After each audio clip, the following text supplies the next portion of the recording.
Uh, Quickly, I'll tell you some of the admin rules. We'll be taking questions as well. So I would request you to put your questions in the chat box to everyone so that we'll take the questions and all the questions will be addressed at the end of the conversation. So conversation will go for 1 hour. And after that, in the last half an hour, we'll take all the questions. So I request everybody to put your questions in the everyone's chat box. And why am I asking this? Because when you ask a question then and put it to chat box to everyone, people can see what kind of question you are asking, so they avoid repeating the same kind of question. At the same time, people also get to know what kind of question can be asked, and that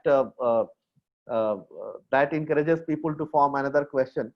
uh, Last one, those who are joining from different names, like from their mobile phone names or from other names, I would request you to rename yourself. The reason is, when you put your question, then your name comes up, and that gives us a good opportunity for us to take your name and address your question by your name. So these are the two things.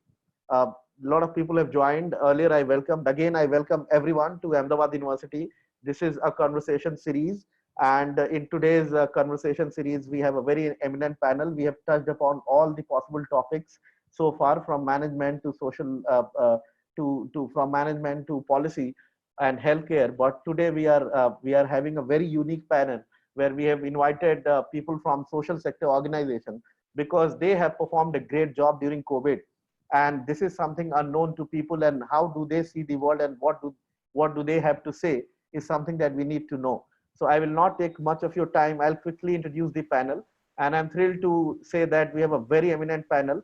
So I would like to introduce Reema Nanauti, ma'am. She has been working with SEWA since over 35 years, a very well-known name. And she has been expanding its membership to over 1.5 million members, making it the single largest union of informal sector women workers. Reema ma'am facilitated rebuilding lives of livelihood of more than 6 lakh people, those who were affected by earthquake, and these were rural women, and more than 4 lakh riot affected members. She is the leading rehabilitation program in Afghanistan and in Sri Lanka, providing vocational training in rural livelihood security to war affected widows. Uh, she oversees more than 4,000 self-help groups, more than 160 cooperatives, and more than 15 economic federations, pan-India, including 16 states, and also in 7 South Asian countries. The main job is focusing on women's economic empowerment by building women-owned enterprises, building women-led supply chain, introducing modern ICT-based tool, and facilitating green energy initiatives and livelihood.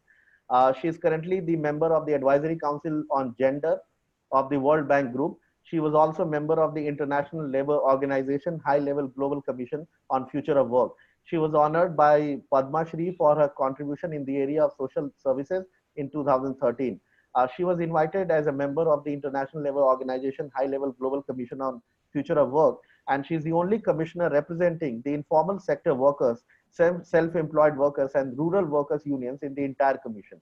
In 2008, she also initiated the rehabilitation program in want on Afghanistan with the support from Government of India. The program trained the local Afghani women on different livelihood skills, and the local women have also successfully set up their local association. So we welcome you, ma'am, to Ahmedabad University and to the conversation series of webinar.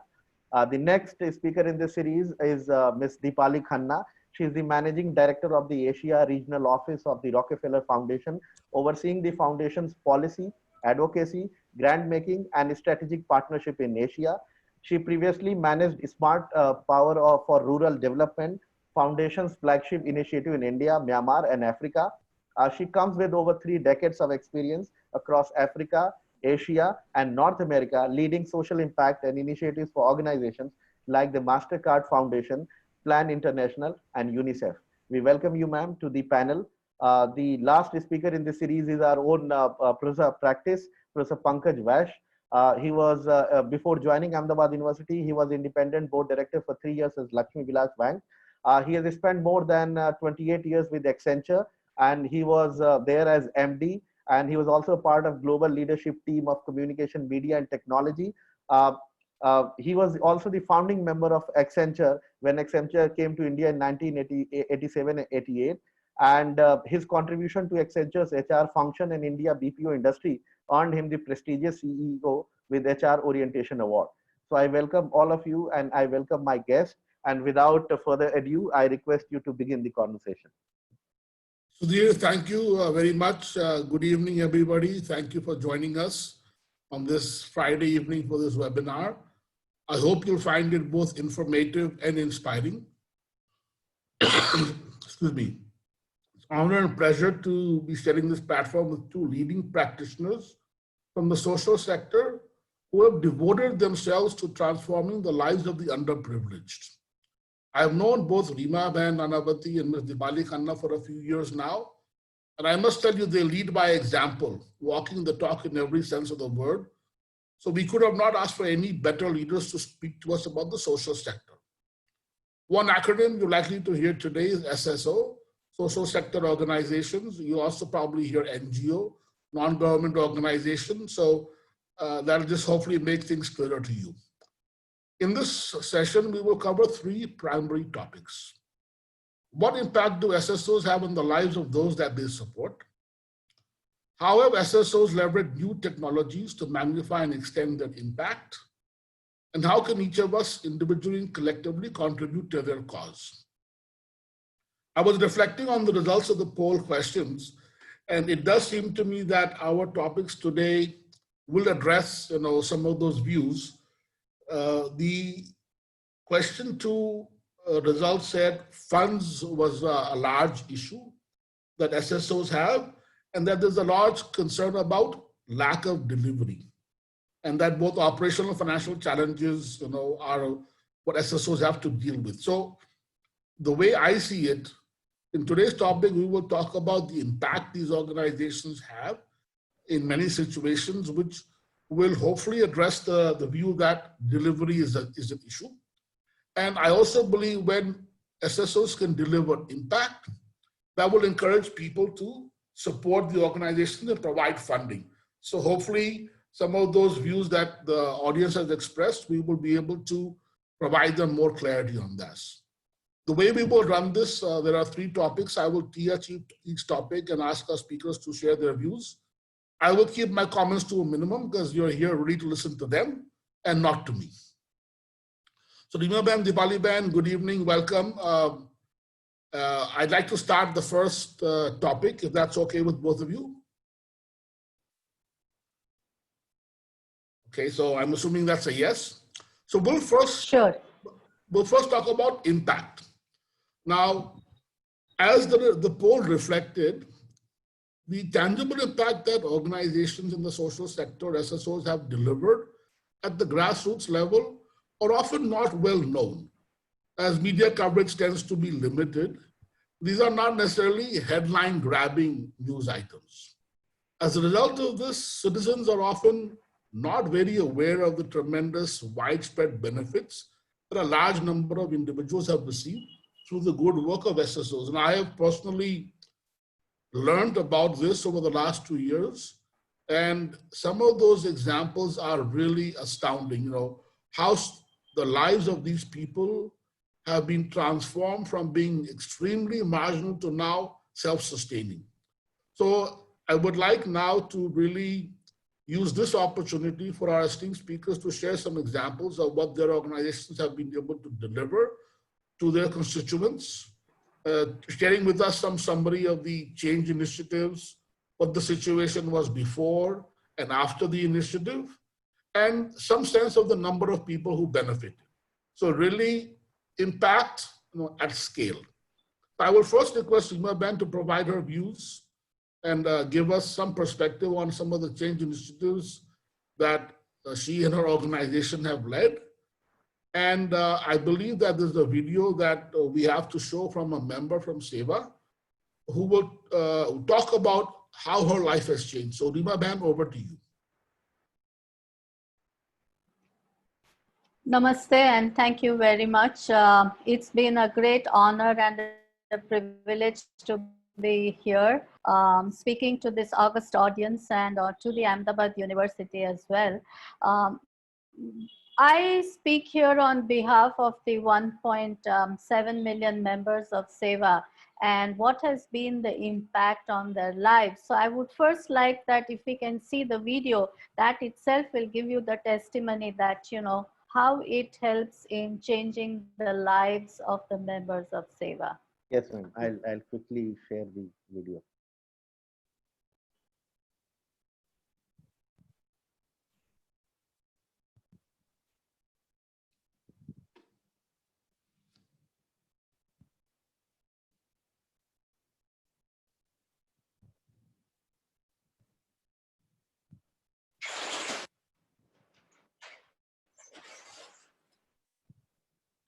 હું વિમળાબેન પરમાર. હું એક ખેતમજૂર બેન હતી. મારા ગામમાં હંમેશા પાણીની ખેંચ હતી. જો હેન્ડપંપ હોય તો એ બંધ હોય અથવા બગડી ગયા હોય. મનમાં એવું લાગતું હતું કે સેવાના બહેનો આવતા હતા પણ હું જોતી હતી તો મને એવું લાગતું કે હું જુવાન વિધવા બેન છું તો મને સ્વીકારશે. સભ્ય તો હું બની પણ સેવામાંથી હેન્ડપંપ રિપેરિંગની તાલીમ પણ મને મળે. શરૂઆતમાં હેન્ડપંપ રિપેરિંગનું કામ કર્યું ત્યારે ભાઈઓ કે જે કામ પાઘડીવાળા નહીં કરી શક્યા તો આ ઘાઘડીવાળા શું કરવાના. જો હૈયામાં હામ હોય તો કોઈ કામ મુશ્કેલ જ નથી.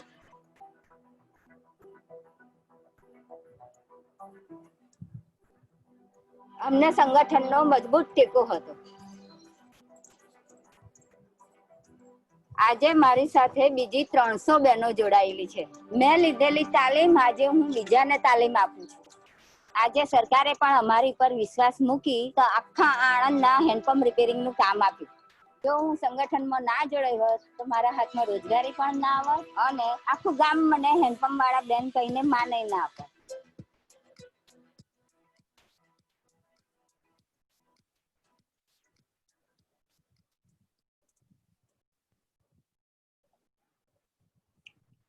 So rather than I talking about, you know, how the impact, what kind of impact one can make in the lives of the women, you could see yourself and hear from Vimlaban herself that being a member of Seva, getting organized, how it really helps boost up the self-confidence of these women.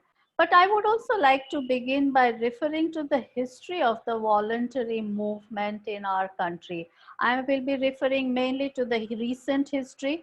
Also, I want to make a point here that let me be clear that it's not based on any research, but my very own little understanding of the voluntary sector for over 3.5 decades now. I think Gandhiji had provided a vision and a leadership that not only brought us independence, but also aroused a spirit of voluntarism. Therefore, we see that several ashrams, trusts, organizations that address the needs of the poor were set up. Gandhiji also believed in trusteeship, camaraderie. So how do you see the relationship? This followed the cooperative movement, the cooperation, the solidarity. So for a long time, till the 80s, the spirit of voluntarism spread in our country. Organizations diversified. They worked on health, rural development, watershed development, energy, on droughts, on floods, on any kind of disasters when a relief was needed. However, with industrialization and liberalization and the start of the microfinance movement, the nature of the voluntary sector changed.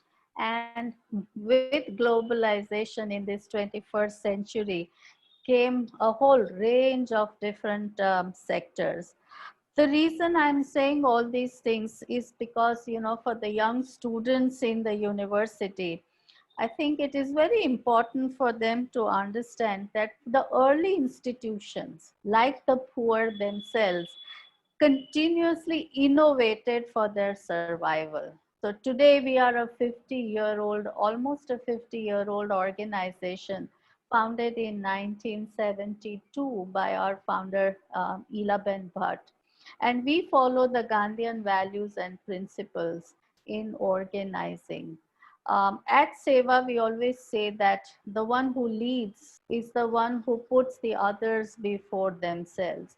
जो दूसरों को आगे करे उसी को हम आगेवान बोलते हैं. And these आगेवान्स are the wheels of seva. If we talk about the impact, I think our members themselves have given us a set of 11 questions. And those 11 questions define the goals of seva, which is full employment and self-reliance.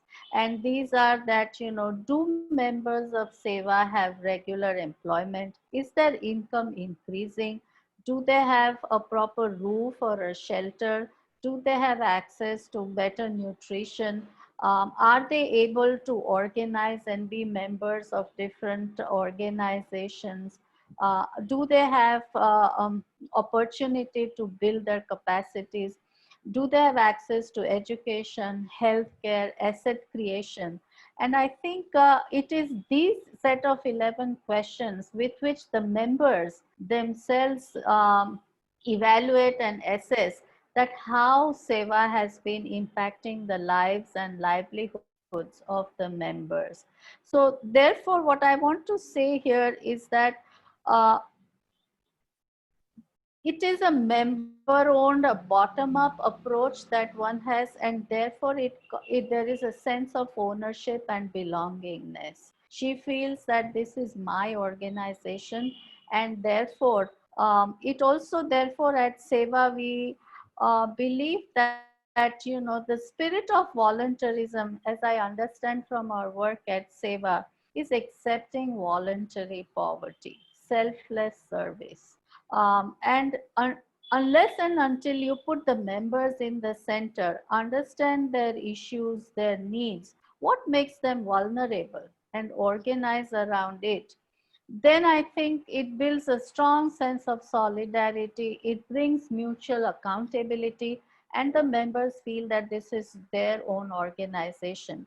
So having been organizing now for over 4.5 decades, today we are like a banyan tree, a family of organization. We have over 140 cooperatives of our members. We have 15 federations of our members. We have for-profit companies, not-for-profit companies. But these are all democratic organizations which are owned and managed by our members themselves. At Seva, our objective is that the members just don't remain workers or producers, but they also become the owners and managers of their own trades and enterprises. And I think this is what keeps the fabric of the organization intact. Economy may go through ups and downs, the wind may change its current, but the banyan tree is able to stand firm and withstand all the challenges that may come by. I will stop here. I hope I have addressed your question, Professor Vaish. Ma'am, thank you. Clearly, Seva has led the way in being able to support millions of women across the world through a very bottom-up approach, which I think is very important because that's when you understand what their needs and priorities are. So Dipali, then I will now turn to you and ask you to give us some details on impact. And obviously you operate on a very broad mandate and have run a number of initiatives. So I'm sure that you have a lot of interesting facts to share with us. Thank you so much. And let me begin by saying how privileged I feel to be part of this platform and to meet all of you virtually to share some of our strategic insights from the Rockefeller Foundation's approach. We, as you all know, we're a 107-year-old organization, and we constantly do care about impact and results. Our mission is really to serve the well-being of humanity, so it's a very broad vision.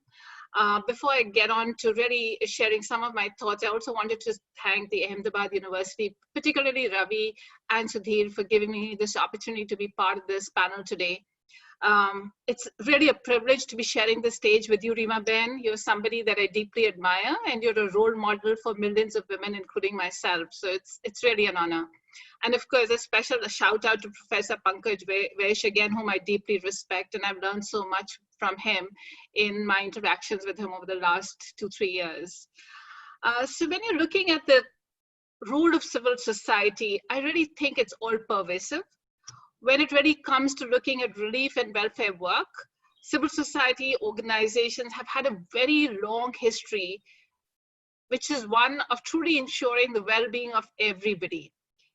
I think what is really important is that civil society organizations really care about the vulnerable and marginalized populations. I mean, at the end of the day, that's where transformational change needs to happen, and this is what CSOs are trying to do. I would say CSOs and nonprofits are force multipliers for the government. To uncover and highlight issues that might be invisible to those sitting at different places within the bureaucracy. We've seen that at COVID-19, when COVID-19 struck as well. You know, it was really the CSOs that had the trust with the communities at the front line who were able to really reach out. And that's the time when the government also realized of the kind of deep roots that civil society actors had and the trust that they had with the communities and their ability to really be at this doorstep at the drop of a hat was quite phenomenal. We must give credit to civil society where due. Most importantly, they swiftly come in and plug themselves in the gaps that larger philanthropies, corporate funds, governments can't see, and really are the critical cogs in making systems work. We heard from Reema Ben about Seva in India, and we've seen how they've really set up ground networks and, you know, the kind of work that they've done even with COVID-19. You know, very quickly, they started producing masks, you know, and the way they were able to train women by using WhatsApp and passing on instructional videos. So, you know, the agility and the nimbleness with which, you know, civil society organizations are able to really act, and, you know, the number of masks, I think you're producing over lakhs of masks every day now. And this really happened very quickly. Now, when you look at the social sector and you look at the philanthropic foundations, the task at hand for philanthropies like us is really to enable the civil society organizations like Seva to really carry out the work that they know how to carry out best. We don't, as philanthropic foundations, really have that kind of close interaction with the communities or really feel the pulse of the community the way Seva can. To be truly supportive and appreciative, the almost chameleon-like role that CSOs play, patching multiple gaps and being accountable to their local communities. Our grant should enable that role, not restrict this flexibility, and appreciate the true power that their on-ground presence has. And I really want to underscore that, you know, we should really be trusting and really be giving the ability to CSOs to be able to do what they know best. At the same time, the work of foundations is more than just our capital. We have networks, technical expertise, knowledge, and convening power, which we must utilize to forge effective collaborations between different CSOs. We have seen that, you know, one of the things that is happening, particularly not just in India, across Africa as well, is that CSOs do good work, but, you know, they're so busy doing what they know best and are not necessarily able to see across different organizations the work that's happening. And that's where we feel foundations such as ours can really provide that horizontal linkages, can promote best practice in learning so that every CSO doesn't have to go through the same learning curve. At the India level, very recently we did a survey to understand what are the challenges our partners are facing and how we could help mitigate it as well as amplify where they're uniquely positioned to support each other. Let me now turn to the impact of philanthropic foundation, because I just mentioned the role that, you know, civil society actors play and philanthropic foundations play. I believe it is always going to be difficult to tangibly quantify the impact of social impact organizations, no matter how sophisticated our monitoring and evaluation frameworks are. That doesn't mean that the invisible role the sector plays is not impactful. Perhaps it means exactly the opposite. We work tirelessly to build the foundations of a society that believes in and actualizes welfare for all, breeds equity, and raises the quality of life for all. Philanthropic foundations play a critical role in driving impact, as we are uniquely positioned to have a catalytic role for the entire stakeholder ecosystem. More importantly, philanthropic foundations have actually, I would say, a privilege of envisioning and converting into real action large-scale systemic transformation, be it ending energy poverty or disrupting healthcare delivery with technology. While philanthropy, thought of as charity for enablement, has evolved into a systemic player, focusing on higher impact, delivering sustainable outcomes that transform lives is absolutely critical. Let me just speak about the experience that we've had with the within Rockefeller Foundation and what we believe is a transformational role that has played in turning some of the most ambitious ideas into reality. I'll share two examples, one from the public health side and the other one around our work in energy. So in public health, when the foundation was founded, the field of public health, the very idea that we're all connected and that together we can prevent diseases like the ones sweeping across the globe today, was a foreign concept. It was really the tireless effort of the foundation that helped invent the discipline that exists today. You'll be surprised to hear that, we were actually, when I go to China, senior Chinese stakeholders tell us that, Rockefeller Foundation got modern medicine into China. We created the first medical hospital, the Peking Union Medical Hospital and College in China. Similarly, in Thailand, we created the first medical school, which is called the Siriraj School and Hospital. So I think what's been really unique is that, we've, over the years, invested in building institutions, in building systems that will endure the test of time. When it comes to ending energy poverty, we committed ourselves to really see how we could enable energy access to all and use energy as a means of providing social economic welfare.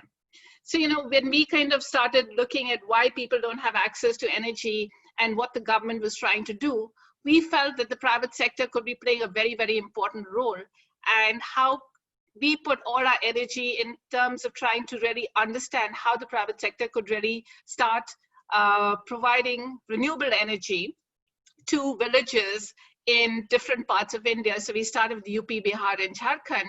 And this is where the private sector actually set up mini grids serving a village size of about 300 households. How did they do that? They had three important bottlenecks that they were facing. First was they weren't really sure of the policy environment of the government. So what would happen if the grid would arrive in these villages that did not have access to electricity? So they're investing into a mini grid. How would that be handled? The second thing was they wanted debt financing because that was not available. A mini grid would cost about $60,000. And the third piece was they weren't really very confident that poor communities would be willing to pay for electricity and there would be demand for electricity. So as a foundation, what we did was we set up a one-stop shop, which is a Section 8 company called Smart Power India, which then became an entity providing support to the private sector on the policy front and really working very closely with the government to see how the grid could be connected with the mini grids. What would an enabling policy environment look like? We at Rockefeller Foundation provided debt financing. And of course, Smart Power India was really able to help in community engagement, load acquisition, micro enterprise development, to really see how villages could actually enhance their GDP. I think it debugged a lot of myths that we had. We thought initially, mini grids would be supplying energy, villages would thrive. And we realized that we created artificial competition because, here was a shopkeeper who was selling cold drinks and suddenly everybody wanted to have a shop and start selling cold drinks. Now the village didn't have the paying ability to buy so many cold drinks. So we went back to the drawing board and said, okay, now with the advent of electricity, what are the existing enterprises where we can start looking at energy efficient appliances? So, can we relook at an atta chakki and have a more efficient atta chakki? Do we need to get in new micro enterprises, be it a rice hulling machine, or is it a cold storage facility? So, suddenly we saw with reliable electricity, children were able to go to school in the day and study at night. And we saw how their grades improved significantly. The irritation that kids had in their eyes because of the kerosene lamps also was something that could be monitored very carefully. Hospitals and clinics could remain open around the clock and store life-saving vaccines and medicines, whilst shops stayed open later.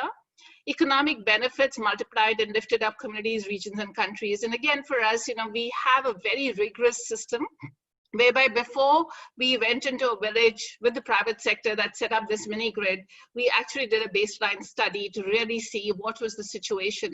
And then every 6 months, we keep going back to really see what is the change that is coming about. And I think for us in all this work, when we talk about impact and results, I think a critical piece to ask ourselves is, whose reality counts, you know? And we have to be looking at impact and results not from our lens, but really from the lens of the people that we're trying to serve.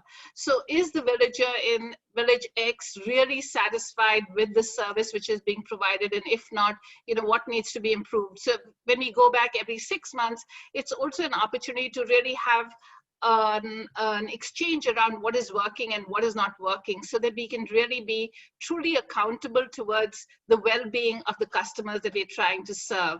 So I think I'll stop over here and pass it back to you, Professor Vesh. But you know, I can of course go on a lot more, because impact is something that really makes the work so important. And at the end of the day, you know, that is the most important question that we ask ourselves every day, because I think that really sets us apart. We have to be accountable for all the resources that we're investing, and really hold ourselves accountable, not to our boards, but really to the communities that we're trying to serve. Deepali, thank you very much. Some very inspiring examples of grassroots impact, and that's what this is all about. So if I were to just paraphrase a little bit on what I heard, besides funds, which many people think is the purpose of organizations such as yours, the value you generate, and again, just try to simplify it for the audiences: networking, connecting organizations, providing access to technology and expertise, enabling systemic, sustained, long-term, wider impact, and filling gaps, enabling, you know, SSOs, and really making sure that they get the best support to do what they do best. So I think your examples really laid that out very clearly. I will move on to the next topic about adoption of new technologies to widen and deepen the impact that SSOs have on a sustainable basis. I will break this into two separate subtopics. The first is really the use of technology. So SSOs have realized the value and criticality of leveraging technology, including newer technologies, to drive their agenda, to drive impact. And there are numerous examples I've seen personally around usage of mobile phones, social media. WhatsApp is a favorite in India. Collaboration tools, which were used extensively, are being used extensively now in the COVID-19 situation. Use of online e-commerce platforms, data mining, integrated supply chains. So technology is now becoming a pervasive element of how SSOs run and deliver value. And this has helped them do lots of new things, or do more than they have been able to: reach larger audiences, and, you know, teach and enable the skills of these people, keep them engaged and informed, especially when they are bound to their homes, get them access and connection to the larger world, create new livelihood, participation in the formal economy, access to financial support. There are lots of things that technology has enabled SSOs to do, you know, in a larger, more sustained manner. So I will now request our speakers to share their views on how technology is being used and deployed to enable larger, wider impact, and provide some examples how technology has benefited. And maybe in that they can talk about some of the organizations they have partnered with, so that, you know, this impact, you know, is really sustainable. So Reema Bhan, I will request you to share your views first. Definitely. I think the first and the foremost thing is that if you put technology into the hands of the poor, they know exactly how they want to use or adapt this technology to their best use. And I think not many understand this. They feel that to use certain kinds of technology, you have to be literate, you have to be qualified, you need to have certain experience. But I think our experience has been different. And I think our experience has also shown that in order to generate own sources of revenue also, We need to build the capacities of the members and their economic organizations, but at their own pace. So let the poor and their communities build and lead their enterprises at their own pace, and let us not be driven and governed by the pace of, the technology providers or the outsiders. I would also like to say here that, partnership is very important when you want to bring in new technology. We need to learn what kind of systems and processes one needs to bring in so that you are able to be into the mainstream. At Seva, to give a few examples, I think at the Seva Trade Facilitation Center, which is our artisan owned company, about 30,000 artisans are the shareholders of this company. We were in way back in 2003, we brought Navision, the latest ERP technology. And these artisans, these semi-literate operators, machine operators, from our CEO to the artisans, everybody mastered in using Navision. Likewise, we are also now in partnership with Rockefeller Foundation, working on 4 different pillars of technology. One is creating a whole digital platform where you will have a digital directory of million plus micro entrepreneurs that Seva has. And how do you build a digital marketing platform, which is lateral and which also takes you to the outside market? Uh, we are also working on energy. How do you bring clean, renewable and green energy to the villages? And as Deepali Ben was mentioning about the Smart Power India, in the deserts of the little run of Kutch, I think Smart Power India partnered and provided us the needed know-how and technology. So we have set up the first ever salt pan workers owned solar park. This is a 2.7 megawatt solar park, which is generating energy, and we sell it to the Gujarat energy discoms, and this gives additional income to the salt pan workers during the off season. The third area of technology is the area of data. And I think now COVID has pushed us into the whole digital economy. It's the platform economy. And the new space for the informal sector workers, the new public space for informal sector workers are the digital platforms. So how do you have access to your own data privacy, your own data security? But more than that is the data analytics. So how do you analyze this data and feed it back to your grassroots trainers, to your organizers, so that they become so precise. They know exactly that in which farmer's land, in spite of giving them all kinds of inputs, the productivity and the yield is not increasing, and therefore I need to target that particular block or that particular area. So how do you bring precision in your work? And that's the third area. Same way, if you look at cotton growing farmers, or if you look into savings and credit, you go on collecting data manually, but we will be partnering on creating analysis algorithms, putting it into AI and machine learning tools.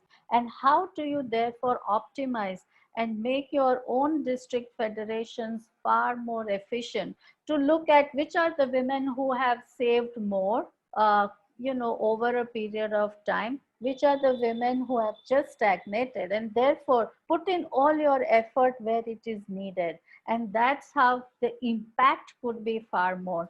And the last but most important is the digital training and education. I think COVID pushed us all into how do you go into online training and education, not just for women, but also for the children. And how do you measure the effectiveness of these education and training? That is what we would be learning. But I think, as Deepali Ben was saying, that partnership is a key here. when it comes to using technology, also new kinds of technology. Thank you.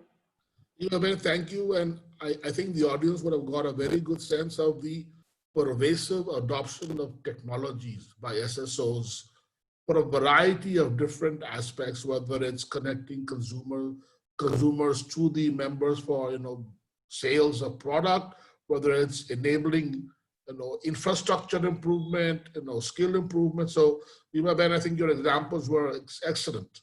So Dipali, maybe I can ask you now to give your perspective, given the fact that, as a global organization, you're seeing this across many different SSOs. Yeah, and I think before I just start, something just triggered in my mind as Rima Ben was speaking. I think one of the things that we have found, I have found very interesting is that, when all of us open our Netflix account, I think all of us have Netflix, right? And, we don't have to do much. Automatically, we are kind of, because of our past pattern, we're directed to what films we'd be interested in seeing. And, we've been seeing how community health workers are recording tons and tons of data. They actually carry about 12 kgs worth of, registers every day, recording all that information. How useful would it be if they could actually have that information the minute they open their mobile phone, they're able to really see who are the vulnerable or high-risk mothers. So, that's something that we've been working on as part of our precision public health work. But, how do we really use the advancements in technologies to really be able to empower our frontline workers is something which is a real opportunity. I guess for decades now, we've seen that the private sector uses data and data analytics, such as artificial intelligence, to improve productivity and market impact. They're really way ahead. However, when you look at most nonprofits, civic, and even public sector institutions, we've not really been able to channelize the power of data in the same way. We always have perceptions, or we have a hunch, we've had so much of experience on the ground, but I think we don't really use that rigor of data effectively for decision making. Data and technology can increase the speed, depth, and accuracy of analyzing a social challenge, pointing to solutions, partnerships, and innovative investments that can provide maximum impact, leading to manifold benefits to the society, the most vulnerable communities, and at the individual level. So I think that's how we should start looking at data. I'll give some examples over here. So, you have the Swaniti initiative, for example, which creates products that gather data and use analytics to inform policy and ensure efficient resource allocation in India. Pratham Books worked with AI for Bharat to develop AI tools to create an equitable landscape for underrepresented languages by supporting authors of stories of children in languages such as Konkani and Maithili more efficiently. We have AI Wadhwani, who partnered with farmers to provide AI models that could classify and count pests based on photos taken to improve yield. Seva Bharat, I don't have to say it, but has collected data on agricultural practices and farm yields over the years through its women members, has begun thinking about how to analyze this rich data to share insights with women farmers to increase farm produce and income, as Rima Ben was mentioning. So we at Rockefeller believe in the power of data and technology to scale innovative solutions to maximize impact. As a testament to the power of data and innovation, along with the MasterCard Center for Inclusive Growth, we've launched data.org. It's a platform for partnerships that will continue to build the field of data science for social impact. With data.org, we're trying to actually build the capacity of nonprofit organizations with training resources, access to data sets, and open source tools that help these organizations harness the power of data insights and analytics to enhance their efforts. I think it's very easy for us to say, and as I also said in the beginning, that the social sector is not using data science, but in all fairness, it is difficult because it is a field where, capacities haven't been built. And for most organizations, we as funders are not necessarily investing in this space. So, we're really hoping that through this data.org, we are able to actually provide our CSOs, and especially we're looking at senior leadership within the CSOs who can really understand and appreciate the power of data science, so then they can really use it in their day-to-day work. We've also, through data.org, concluded an Inclusive Growth and Recovery Challenge Fund, and we've invited ideas across several sectors, including access to capital to improve economic livelihoods, productive employment and decent work, and making cities and societies more inclusive. So we'll see. I know we've had a tremendous response from India, but I think the reason for us also to run some of these challenges is to really identify who are the nascent actors who are playing in this field. And even if they don't actually finally win the prize, from an institutional perspective, we want to be investing in these institutions. I think one of the things that we as a foundation always try to do is to really look out for unusual actors. And the challenge funds also give us an opportunity to reach out to these unusual actors, because far too long, and I've seen it also within the social sector, we end up talking to the same set of actors, and then we try solving the problems and we start getting similar solutions all the time. But the minute you get some unusual actors, the conversations change and you suddenly start looking at things in a very different way. Also, for us to build a data-savvy future leadership and governance ecosystem, we are also engaging with the next generation of governance and civil society leaders through accelerated learning programs with UNDP and Asian Venture Philanthropy Network in Asia and India specifically. Our goal is to empower public sector agents of change and to increase the state's capacity in executing and achieving impact goals. So I know we've been talking about the social sector and the gap which is here, but I think, we can't have the social sector getting ahead of the public sector, or, the public sector also needs to catch up, because I think the use of data within the public sector is also not as effective as it can be. So as a foundation, we're investing in that. We're also pioneering AI integration into healthcare with our $100 million investment into the Precision Public Health Initiative, which focuses on using predictive analytics to prevent rather than respond to health threats and leverage big data on the social determinants of health, starting with women and children's health. Under this, we are partnering with Piramal Swasthya to leverage digital technology to improve health in aspirational districts of India. And we are very excited about this work. In COVID-19, we've also been looking at how global attention on the need of transformative innovations in public healthcare systems has become really important. In India, for example, we are working on the healthcare infrastructure, which is disproportionately focused on urban areas, while rural infrastructure is gradually developing. The crisis has put considerable strain on it. So this crisis has distinctly brought focus on two things. First is the need for catalytic transformation in healthcare systems. And second, there's an enhanced appetite for data and technology amongst the government and civil society. So if technology can be a catalytic tool to optimize existing resources in order to strengthen healthcare systems, that's what we want to be doing. The need of the hour is to leverage technology and optimize existing resources. We have already begun doing significant amount of work through our partnership with the University of Chicago Trust, where they've been working very closely with the Ministry of Health. We've also been seeding some work with the Nudge Foundation to really see how we can bring a stronger data infrastructure around their aspiration of really seeing how the migrant population, which has gone into rural areas, some of them who want to stay back in the rural areas and others who want to again come back into the urban areas, to really understand what are the skill sets that they have, and also explore what the marketplace has to offer, so that we can actually, by use of technology, without them having to travel to the cities to identify what are the opportunities, or be in the rural areas and determine what they can do, can all be technology enabled and would really help them to get a head start. So let me stop over here, Pankaj Bhai, and hand it back to you. Dipali Ben, thank you. Some of the insights and examples you shared really, I think most people would not have heard of, and are really telling in terms of the new approaches. And a couple of takeaways I had. One is partnering. Because clearly, there is so much to be done. There's so much new technology that partnering is I think, the right way to bring about the big change. And clearly, you have given us very good examples. I also got a sense that you're using crowdsourcing for ideas and for expertise. So again, I find that very innovative. And really partnering with both SSOs and governments and other social sector organizations, I think really gets everyone to find solutions to the bigger problems collectively, which I think is very important.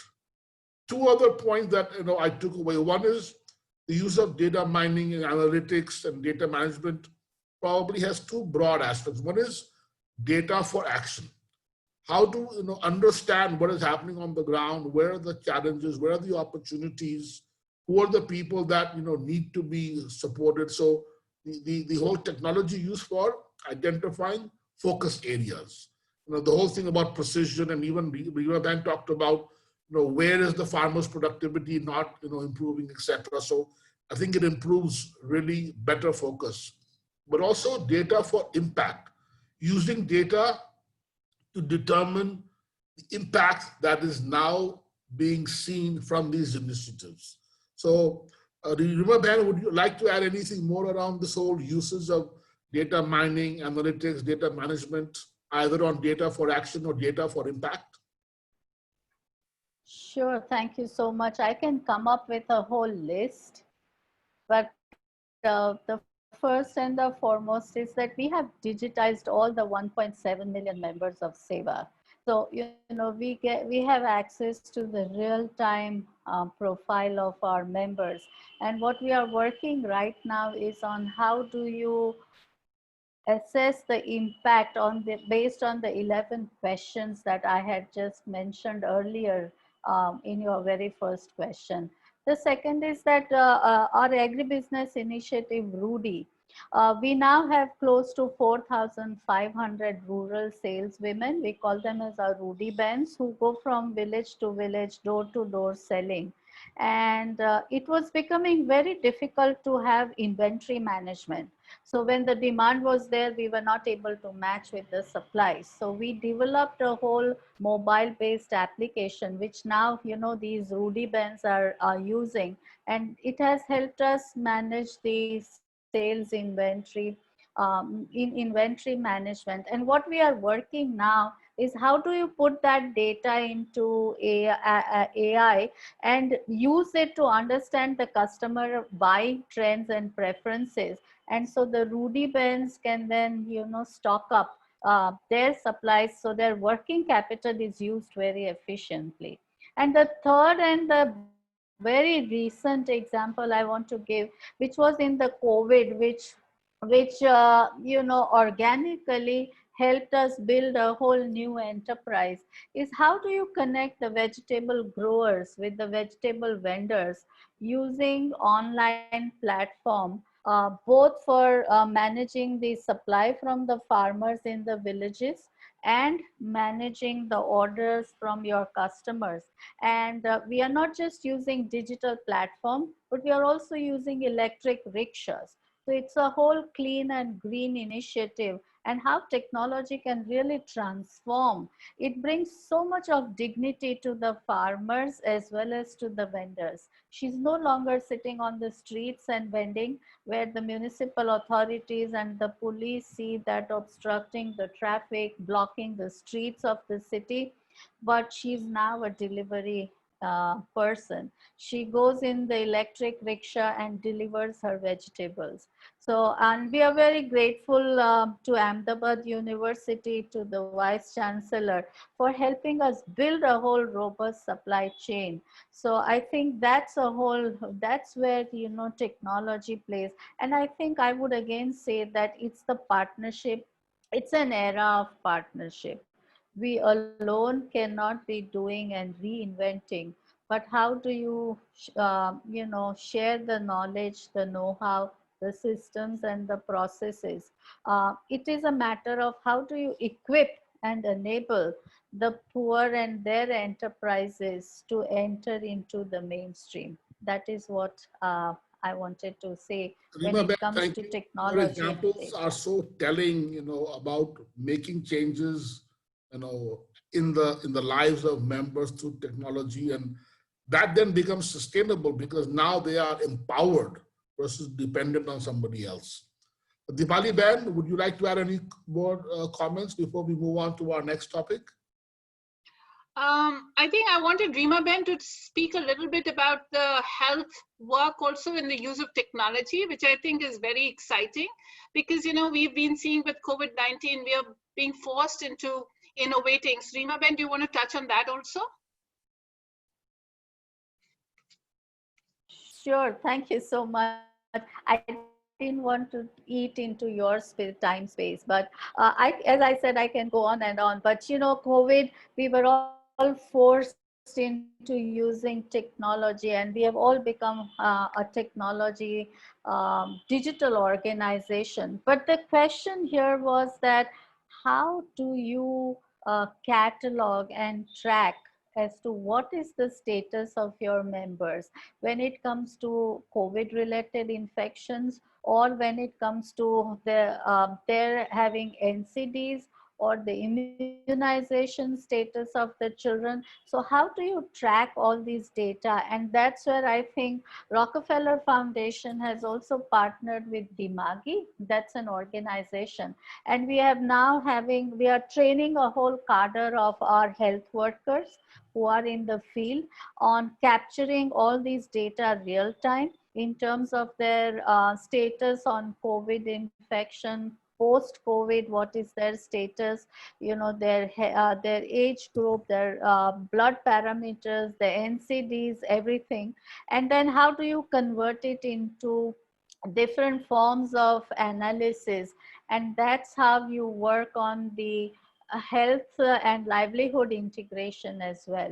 So I think it's very fascinating that there are some positive signs of the pandemic, sides of the pandemic, which has been strengthening the organization. Not just that, but the health status of the women. Otherwise, where on earth would these women have direct access?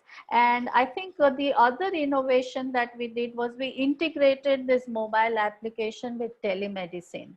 So we now have, you know, whenever we find that a woman has a very active health incidence, she's directly connected via telemedicine to the best of doctors in the Ahmedabad city, and she gets, you know, the immediate treatment. It's a doorstep health service. So like doorstep banking that Seva had, we are now working with Dimagi and the Rockefeller Foundation on doorstep health services. And how do you build health entrepreneurs? So there are these young educated boys and girls in the villages who are trained on using this mobile application, and then they provide the needed health services, and they have become the health entrepreneurs in the villages. Thank you. Thank you, Reema Ben. Moving along to the last topic, because I also see a number of questions building up in the chat box. So we want to give time to our audience to engage with you. So the last topic really is about how can members of society at large support social sector organizations. Clearly, this discussion has made it clear that there's a lot of interest and demand for new ideas and new talents, bringing in new blood to infuse new energy. And I know many organizations have created programs to enable their employees to participate with SSOs in a variety of manners. But I'd like to hear the views of Reema Ben and Dipali Ben on what they think might be ways and means for individuals to contribute and participate in a meaningful way to support their cause. Reema Ben, maybe you want to go first? Maybe Dipali Ben can go first. Okay, Dipali Ben, over to you. Sure, Pankaj Bhai and Reema Ben. So I think, you know, I want to go back to the polling question. I was quite surprised around the misconception, but it is, you know, it is a perception out there that work committed is not performed by CSOs. You know, we have seen the changing landscape of CSOs, and I must say that, you know, having worked at a grassroots level organization, that's where, you know, started and got all my experience to begin with. And, you know, every time when I'm thinking of dealing with any tough issue, I go back to that experience because that has taught me so much.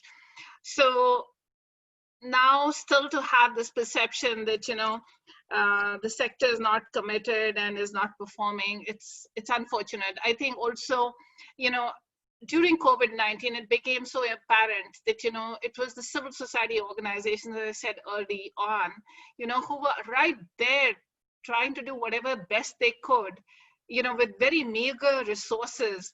And also, with COVID-19, these are the very civil society organizations that are going to be very severely affected, because funding crunch is going to be there.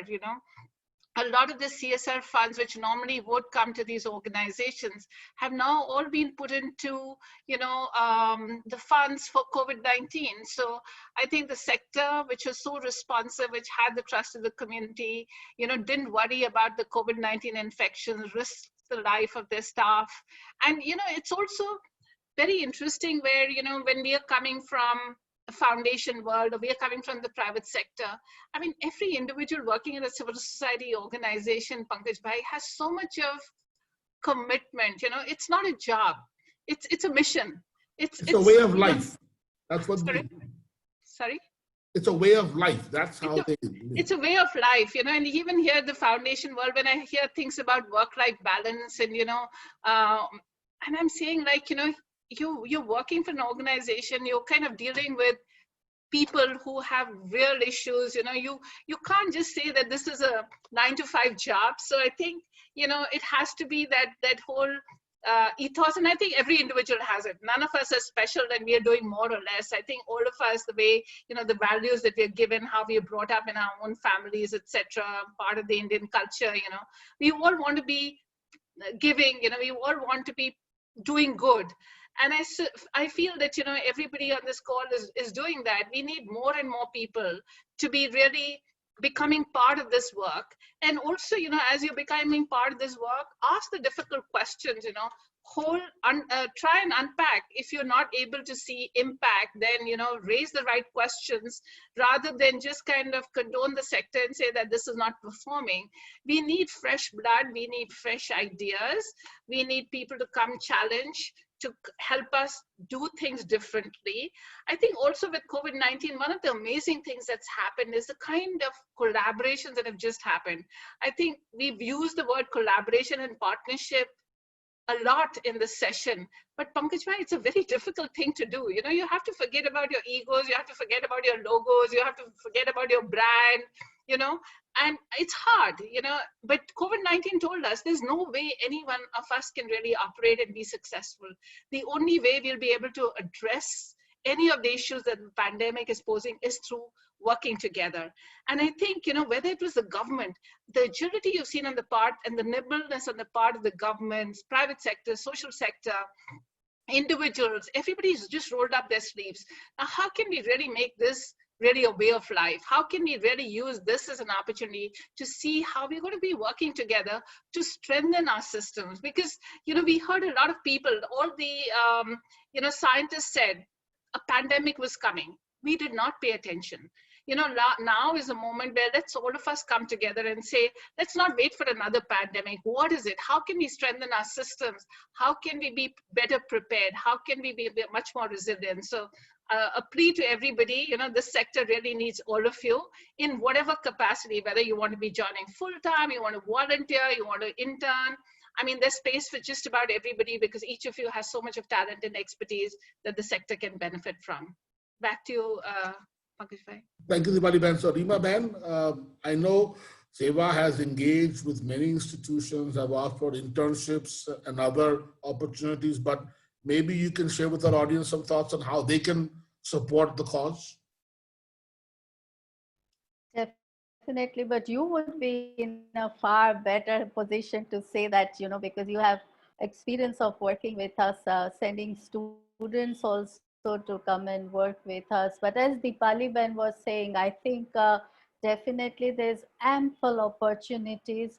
But I would first like to say that one has to be very clear that when we are coming here to understand the lives and the livelihoods of the poor, what makes them vulnerable. It's not that poor want charity or poor want relief, but how can we be a part of the process or a journey in equipping and enabling these women to in their fight against poverty. And I think, therefore, we also need to be ready to unlearn a lot of things and relearn. Uh, I would say that for the young students, this is a great opportunity to come and work with civil society organizations. How does a self-employment work? What is innovation that really means? For the poor, innovation is their coping strategy. For it's not a luxury that they can innovate, it's their day-to-day survival coping strategy. So how does innovation work? What does it mean in the lives of the informal sector workers? How can we, what we have learned through our structured systems of learning, how can we transfer and translate that into the self-employment that these women are doing, or into the tiny or the micro enterprises that these women have? But as Nipali Ben was saying, it's a commitment which one has to come. It's not that I come in, walk in as a consultant, I say something and somebody will do. It happens only at the pace at which they can do. So we have to learn their language. They need to learn our language. And when this marriage happens, this partnership or this bonding happens, then there's no looking back. So I would always welcome the young, the professionals, the masters, the experts, whoever, to really come and contribute, because one has to be into the mainstream. One can never survive eternally on grants or donations. And if you have to be into the mainstream, compete in this extremely competitive economy, we all need inputs and support from, everybody who is here listening to us and who would listen to us in future as well. Thank you. So Rima Ben, thank you. I'm just going to share one experience, having now been involved with SEWA for a couple of years. It's not about, fishing for these people to feed them. It's about teaching them how to fish so they can survive on their own, and they can take pride in the fact they have now enabled themselves and lifted themselves up by their bootstraps. So it's bringing them the skills and teaching them how to do it on their own. So I think now I am getting a lot of pings that we must start the Q&A, and I'm sure there's a lot of questions. So Sudhir, may I request you to, based on the questions in the chat room, take some of the questions that you think we should address in our conversation? Yes. Professor Vash and Sudhir, I know this is not part of the published program, but can I intrude for a minute? And also Rima Ben and Dipali Ben. I couldn't help noticing that our Vice Chancellor, Professor Chandra, is in the audience. And as Rima Ben, you mentioned, Professor Chandra and the university have the social sector and especially SEWA very close to their hearts. So I'll take this opportunity, and sorry, Professor Pankaj Chandra, I'm springing this on you, but can you contribute a few words on this before we go to Q&A? Thank you very much, Ravi. Rima Ben, such a pleasure listening to you. And so I was so intrigued by the comments that Dipali Ben, you were making about how Rockefeller Foundation has been doing such exciting and interesting things. So thanks very much. I don't have much to say other than the fact that, at Ahmedabad University, we are really trying to break an old mindset of what education is about. And it's not about single discipline. It's not about a single problem, but it's about, I think, Rima Ben, you used the term very well, and I'm going to use it at some point of time, how to understand what makes a society more vulnerable. I think it's such an important question that you posed there. And if whether you're a business student or an engineering student or a humanities and social science person, you probably look at that question or an economist a little bit differently. I'm quite sure the innovativeness that the young have at their disposal, they'll find ways to address this vulnerability in far more interesting ways. And I'm very delighted in that sense that we are able to learn from Seva and work with you both on the root camp where Pankaj and Ravi, both of you are and Sudhir are deeply involved, and provide that kind of a window to our students. And so that's one, and same, I'm sure there are many other things, especially the social enterprise incubation ideas that we have been talking about. I think they will come to fruition in times to come. But I was also, while I was listening to you on technology, I was thinking really that, you know, we've always somehow given technology more attention than what it deserves. I mean, coming as a person from operations and technology management and an engineer, I think technology is a tool, and it's actually, in my mind, you know, it is simply the medium. It's not the message.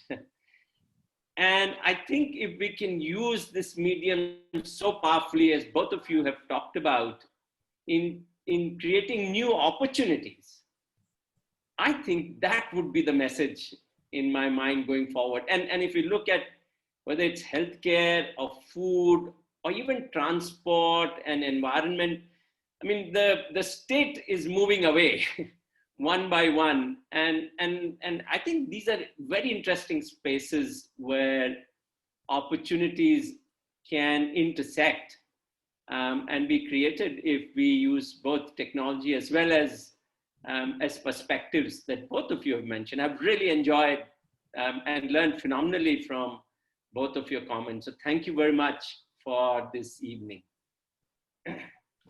Thank you, Professor Chandra. So Sudhir, Yes. hand over to you. Yeah, thank you so much. And there are a lot of questions that you've already answered while providing your inputs on technology and the way you work. But there is one question by Professor G. Mole, and her question is to both of you. The question is, do you think that the digital divide is harming the informal self-employed workers? And how is Seva and Rockefeller working to overcome this problem? So Dipali Van, Rima Van, either of you want to respond? Rima Ben, you want to go first? Yeah, that Sure. I think the digital divide definitely exists, but I don't think it is harming the informal sector. And as Professor Chandra was saying, that technology is a tool. And as I mentioned, if you put it into the hands of the poor, they know exactly how they want to use it. And that is what we have been doing at Seva, that, you know, what is the technology? How do the women want to use it? If they don't want to use it, let it go in the trash bin. It may be the best of the technology that everybody says it's available in the world, but if it's not helpful to the women. So I think when the women themselves see that, you know, I recall that when the artisans started having steady source of income, we did not have to teach them. The first time she used her earning was to buy a telephone. And I asked that artisan that, why did you think of buying a telephone? And she said that, you know, when I have to come to the office to get the raw material, I have to wait at the bus stand. I keep waiting for 4 or 5 hours. And then I realize that the bus is cancelled.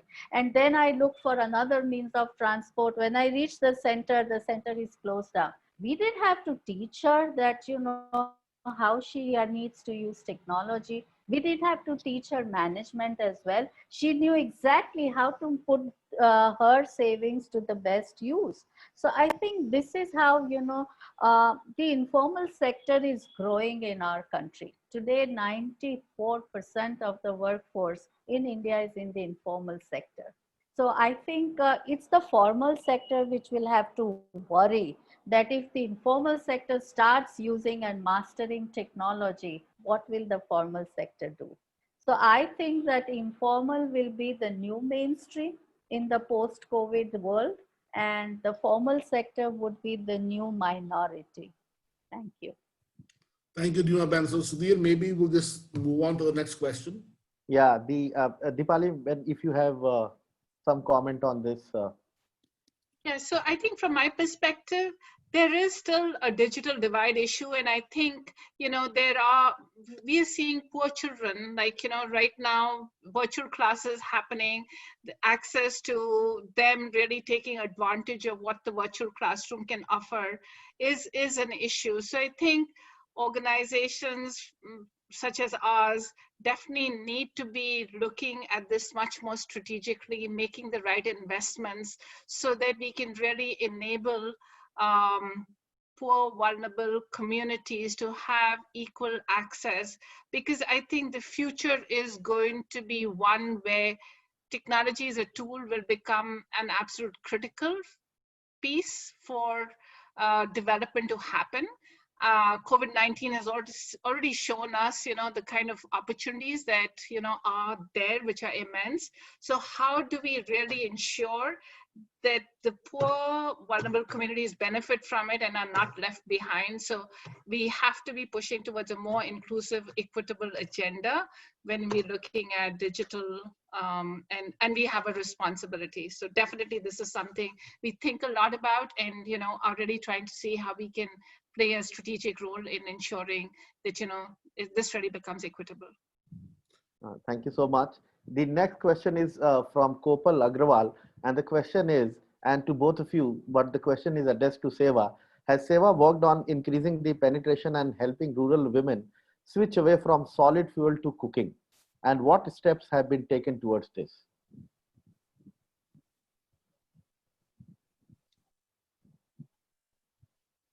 Yeah, I would be very brief here, and I can then send material to whoever has asked the question. But definitely we are working on clean and green energy. So we have our energy entrepreneurs who are, promoting and selling improved cook stoves so that women do not have to, use the fuel which is wood or cow dung cakes or coal. And we are also helping them connect with LPG. So we have these energy entrepreneurs who have who sell anywhere between 1,500 to 2,000 LPG connections a month or improved stoves. And they also sell other renewable energy appliances like solar lights, solar fans, home lighting systems, everything. Thank you so much. Deepali ma'am, your views on this? No, I have nothing further to add to what Rima Ben has said. Okay. There is a very interesting question by Rashmi Jain, and she's asking, how high is population control on your agenda in the Indian context? So for us, we are, it's a very important issue. I think as a foundation, we're also making strategic choices of what we can do and really do it well, because otherwise we can really stretch ourselves really thin. So we are not focusing on it directly, but it is an important issue which other foundations and a lot many organizations are kind of paying attention to. And I think for India's development, it is going to be a very, very key factor that we have to address this crisis. Otherwise, we're not going to be able to move forward. Yeah. Rima Ben? It is not high on the agenda because one has to address it in an integrated manner. Unless and until the access to food, food security, nutrition security, healthcare is provided, if a mother and her family is not sure whether her child is going to survive or not, and she doesn't have economic security, she does need more helping hands. And I think therefore therefore one has to have a whole holistic and an integrated. It is an important issue, but it needs to be seen in a very holistic manner. Thank you so much. There is another question by Uday Shankar, and the question is very pointed. What are both of your views on CSR, corporate social responsibility? How do you view this entire initiative? So, we at the Rockefeller Foundation had done a study 1 year into the CSR law. That was probably 2 years ago. I think when the CSR law was announced, the NGO community was very happy because they felt suddenly they would have ample opportunity to really tap into a new set of funding opportunities. 1 year into the CSR law, the situation was completely the reverse, because what had happened was that the CSR funds were being put in by the companies into things that they wanted to do. And actually some of them also started setting up their own foundations. And, you know, when you spoke to the CSR folks, they were saying like some of the things in the polling, what was being shown that, you know, they weren't very confident about how their money was being used, accountability issues, impact, measurement, etc. I think, you know, honestly, Sudhir, if we really want to be serious, work has to be done on both sides. There are perceptions out there. The CSR folks feel that, you know, and again, coming from the private sector, there's a certain rigor with which the private sector works. They want to see results immediately. You know, everything is kind of measured in terms of profit, etc. Now, when you're really trying to bring about impact from a CSO perspective, you're not going to be able to see results in a month. You can't count, you can't change everything in a month, 2 months, or even in a year. You know, some things, there's not a ready-made formula, ready-made pathway that, you know, you go from X to Y to Z. You'll be able to do things. So I think, you know, on both sides, there still needs to be a lot of understanding and appreciation. And yes, you know, things need to be changed. Civil society actors can learn a lot from the private sector, and the private sector can really learn a lot from the commitment and the kind of way the CSOs are giving their life into their work. But I feel the direction that CSR is going, where, you know, companies are setting up their own foundations, etc., may not be the right way, because, you know, the social sector knows how to kind of deliver in effective ways. You know, they have a lot of expertise. So let me stop over here and hand it over to Rima Ben. Thank you. I think what I would like to say here is that the cycle of development in our country has missed the mission for equity, inclusive and sustainable society. And I think that is where it calls for much more strategic efforts by all stakeholders to balance out the economic benefits as well as the environmental protection. And I think that is where the CSR, it enables the creation and distribution of wealth for the betterment of all stakeholders through the implementation and integration of ethical systems and sustainable management practices. If that is followed, then I definitely say, as Dipali Ben was saying, it cannot be that you give fund for 1 year and you want magical change happening. But, you know, it's a sustainable management practice that, you know, the corporate sector has to follow. And that's where I think if it is implemented in that spirit, it's definitely going to be very effective. Yeah. Thank you so much. We are approaching the time. We are almost there. So I'll take one last question. And the question is by Sunil Anand from Project Echo. And he's asking that, is Seva looking to build a societal platform?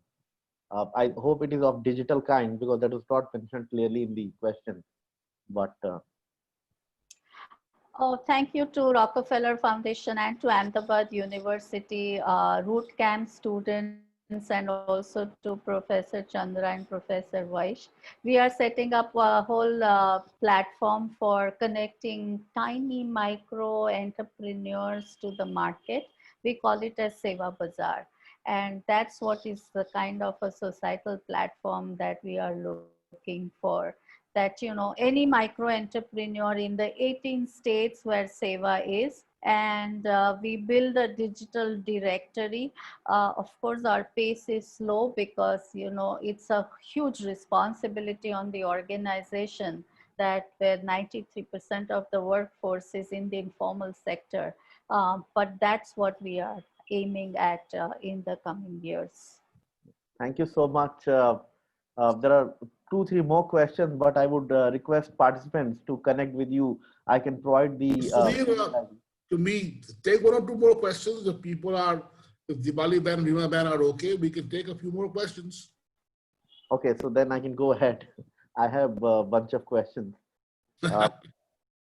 Uh, one is by Professor Supratim, and he's asking that I want to know how Smart Power India helped the poor in providing energy access, and how much did they have to pay to get how many hours of electricity supply on average? So that's a great question. So the way we've actually dealt with this whole energy access issue is that, you know, we've invited the private sector to actually build these mini grids that are supplying 30 kilowatts of electricity. And we try, you know, before we kind of do the site selection, we look at the demand of electricity, because we really want the private sector to have a business model that works. You know, this is not about where they're not going to break even. We definitely want them to be having a revenue stream through this.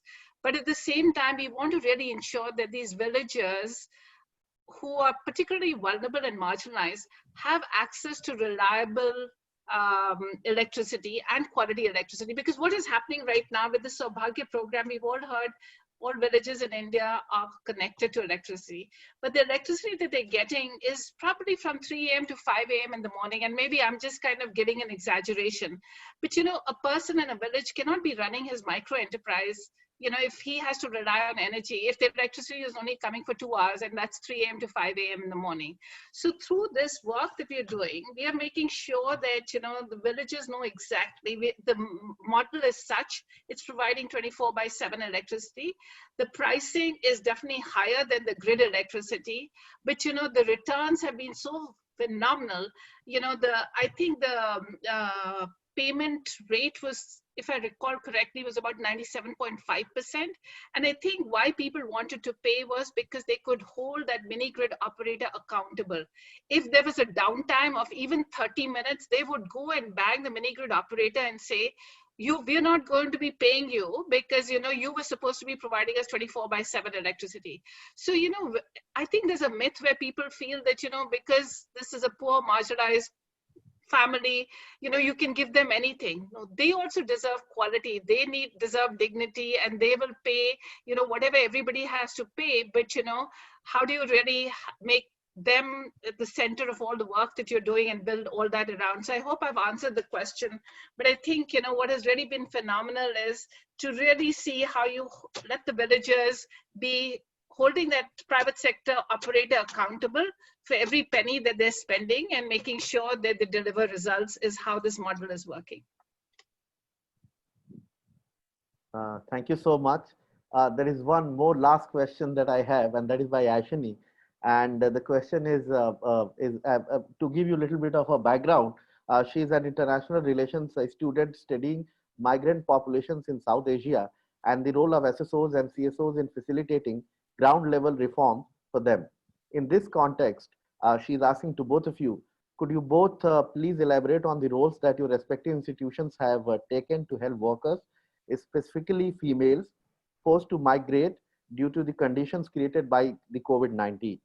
Second, any particular steps have been taken to ensure greater penetration of resources to such migrant workers given the operational constraint fostered by COVID-19? I can go first, Rima Ben, and just say that, you know, this is a very important issue. And what we have done is that we are working with the Dell Foundation to seed a COVID liquidity fund. I think we would have wanted it to be operational 3 months before. That's when we really started the conversations. But, you know, for us as a foundation to get resources into India, especially if you're getting it as a program-related investment, becomes difficult. We were really hoping that we could provide a grant to an NBFC, a non-banking financial institution, to actually get the resources in, which is not possible. So the ambition is to have a $100 million fund, which is available to women and men. And this is really for rural populations, where we really want to see that, you know, we have grant money coming in, blended finance, and be able to attract commercial investments. So the NBFC with whom we are working has been able to really attract quite a few banks who want to be a part of this work. But definitely, you know, access to capital in these times is really, really important. And that's what we're really trying to do. Yes, Rima Ben, if you would like to add something to this. Sure, I think what I would like to convey here is that in any kind of a calamity, not just a pandemic, work is a healer. And therefore, the the faster you give work in the hands of, you know, the people who are affected, be it migrant workers, be it women workers, be it in their own homes and villages in the slums, work definitely gives them a sense of security. They are able to rebuild their own lives and livelihoods. And that's what Seva did in these times of COVID and the lockdown, that whatever the households could make, whether it's masks or whether it's dry snacks or whether it's making of, you know, envelopes or making of notebooks, whatever they could make. And we started just giving them work and then helping them sell those things, so that you know, you have less of anxiety, less of trauma, and it becomes a healer for the families.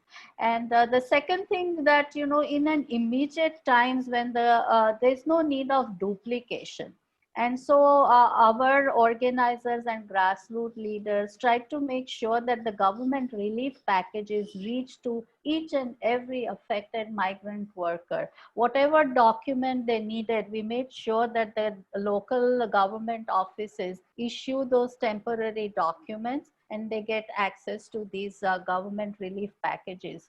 In such a huge pandemic, this one single organization just cannot manage to provide financial resources to all the affected families.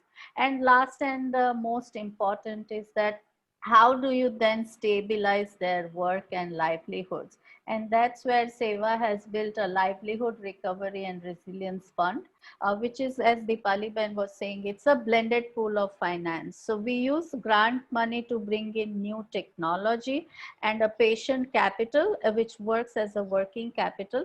And once their livelihood stabilized, then they would repay it back over a period of time. Thank you. Thank you so much. And it has been a really meaningful conversation that I have attended in the past 3 months. And you have raised certain issues and certain things which are very close to all of us. And at Ahmedabad University, we are a lot into problem solving for social change. And I think this is giving us an opportunity to us to, I think, rethink about our courses and our approaches and bring a lot of other inputs to our courses to teach students. And we would also invite you to different courses of this kind where we can have your expert views, and that will be wonderful. Before closing this, I would like to say that generally the conversation series webinars are held on Saturdays. But because of Ganesh Chaturthi, we decided to keep it on Friday, if you remember. So I would like to wish everybody happy Ganesh Chaturthi before parting for today. And thank you so much, everyone, for joining us, that too in the evening, and listening to the conversation and asking such relevant questions. Because I always say that the question answer session is something which is really meaningful in the entire conversation, and that gives us a lot of other inputs. Thank you. Thank you. So thank you so much to both of you. Thank And you. thank you so much to Professor Pankaj Vaishya for initiating this and organizing this. And thank you so much to everybody. Good night, have a nice dinner, and see you again in the next conversation series on 29th August. So thank you. Dipali and Rima Ben, we Thank appreciate you. your Thank you time so and much. contribution. We hope to engage you again soon in another meaningful dialogue. Thank you. It was such a pleasure and a privilege both. Thank you. Thank you, Dipali. Good evening, everyone. Professor Stay safe. Chandra. Thank you. Thank you, Professor Vaish, and Professor Miglani and Professor Sudhir.